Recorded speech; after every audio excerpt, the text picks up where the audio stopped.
현행노특법은 전체 소유자 수의 과반수 동의만 요구해서 상가 소유주 등 소수 집단의 이익이 무시될 수 있다는 점이 문제로 지적됩니다. 물론 현행노특법 제19조 2항 제4호에도 조합이라는 단어가 등장하기는 하오나 조합의 법적 성격이 무엇인지 분명치 아니하여 해석상 여러 의견이 확인됐던 것도 사실입니다.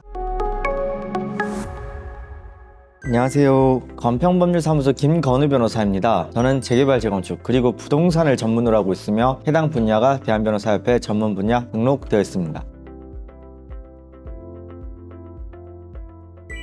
오늘은 의뢰인들께서 다음과 같은 질문이 있었습니다. 변호사님, 노특법이 적용되는 분당 재건축 사업구역입니다. 상가주들에게는 신탁 방식보다 조합 방식이 유리하다고 하던데 맞나요? 라는 질문이 있어서 금일은 분당, 평촌 등 노후계획도시 정비 및 지원에 관한 특별법, 앞으로는 노특법이라고 줄여서 말하겠습니다. 노특법이 적용되는 사업구역에서 조합 방식이 신탁 방식보다 상가 소유주에게 더 유리한지에 관한 많은 질의가 있어서 이에 관하여 좀 말씀을 드려보고자 합니다. 우선 현행 노특법 제19조 제2항의 동의 요건에 대해서 한번 살펴보도록 하겠습니다. 현행 규정, 그러니까 2026년 8월 4일자 시행 전 법률에 대해서 말씀드려보면 현행 노특법 제19조 제2항은 지정권자가 토지 등 소유자의 과반수가 동의한 경우에 사업 시행자를 지정할 수 있도록 규정하고 있어요. 이 규정은 조합 방식, 신탁 방식, 공공 방식 등 사업 방식의 구별 없이 동일하게 토지 등 소유자 수의 과반수 동의만을 요건으로 하고 있습니다. 이 구조에서는 토지 면적 요건, 단지별 동의 요건, 시설별 요건이 전혀 없기 때문에 상가 소유주들이 반대하더라도 전체 소유주 수의 과반수만 확보되면 사업 시행자 지정이 가능하게 됩니다. 도시정비법과 비교를 해보면 도시정비법에 따른 일반 재건축의 경우에는 조합 설립을 위해서는 첫째, 동별 구분 소유자 과반수의 동의, 두 번째, 전체 단지 소유주 70% 이상의 동의, 세 번째, 토지 면적 70% 이상 동의라는 다중 요건을 충족해야 한다는 것이 도시정비법 35조 3항의 내용입니다. 반면에 현행 노특법은 전체 소유자 수의 과반수 동의만 요구해서 상가 소유주 등 소수 집단의 이익이 무시될 수 있다는 점이 문제로 지적됩니다. 조합 방식과 신탁 방식의 비교에 대해서 한번 살펴보면 현행 노특법 하에서 동의 요건을 살펴보면 양 방식은 동일합니다. 즉 현행 노특법 제19조 제2항은 조합 방식과 신탁 방식 모두에 대해서 동일하게 토지 등 소유자 수의 과반수 동의만을 사업 시행자 지정 요건으로 규정하고 있어요. 따라서 사업 시행자 지정 단계에서는 조합 방식이 신탁 방식보다 상가 소유주에게 더 유리하다고 볼 수가 없어요. 물론 현행 노특법 제19조 2항 제4호에도 조합이라는 단어가 등장하기는 하오나 조합의 법적 성격이 무엇인지 분명치 아니하여 해석상 여러 의견이 확인됐던 것도 사실입니다. 하지만 근본 논점에서는 상세하게 언급하지는 않겠고 아래에서는 곧 시행될 개정노특법령을 중심으로 해서 말씀을 드려보도록 하겠습니다. 조합 방식에서의 추가 절차에 대해서 말씀드려보겠습니다. 2026년 8월 4일 시행 예정인 개정노특법 제18조의 2 및 제18조의 3에 따르면 조합 방식의 경우에는 주민대표당을 구성하고 그 다음으로 추진위를 구성하고 그 다음으로 도시정비법 제35조에 따른 조합 설립이라는 별도의 절차를 거쳐야 합니다. 이 과정에서 도시정비법 제35조 3항의 조합 설립 동의 요건, 그러니까 전체 구분 소유자 70%, 토지 면적의 70%, 그리고 여기에 더해서 동별 과반수 요건이 적용될 수 있을 것으로 보입니다. 즉 2026년 8월 4일 시행 예정인 노특법 제18조의 3, 제2항에서는 분명히 도시정비법 제35조에 따른 조합이라고 표현하여 논란의 불씨를 잠재운 것으로 보입니다. 국토교통부도 최근 법령 해석 회신에서 노후 계획도시 법령은 조합 설립에 관한 별도 요건을 두지 않고 있고 노특법 제19조 2항은 사업 시행자 지정을 위한 요건만 규정하고 있는 바 도시정비 법령에 따른 조합 설립 요건은 해당 법령에 따른 기준에 적합해야 한다는 취지로 명시한 것으로 파악됩니다. 하지만 위의 내용만을 가지고 조합 방식 또는 신탁 방식 중 어느 방식이 상가 소유주에게 더 유리한지는 일률적으로 단정하기 어렵습니다. 다만 현재 시점에서는 조합 방식이 도시정비법상 조합 설립 동의 요건을 추가로 충족해야 한다는 개정 법령 및 국토부 해석에 따를 경우에는 상가 소유주 입장에서는 일견 조합 방식이 더 유리한 것으로 보입니다. 노특법은 생긴 지 얼마 되지 않은 만큼 선례가 있을 수 없습니다. 선례가 확립되지 않은 상황 속에서 살아남는 경험과 창의적인 솔루션이 필요한 시점입니다.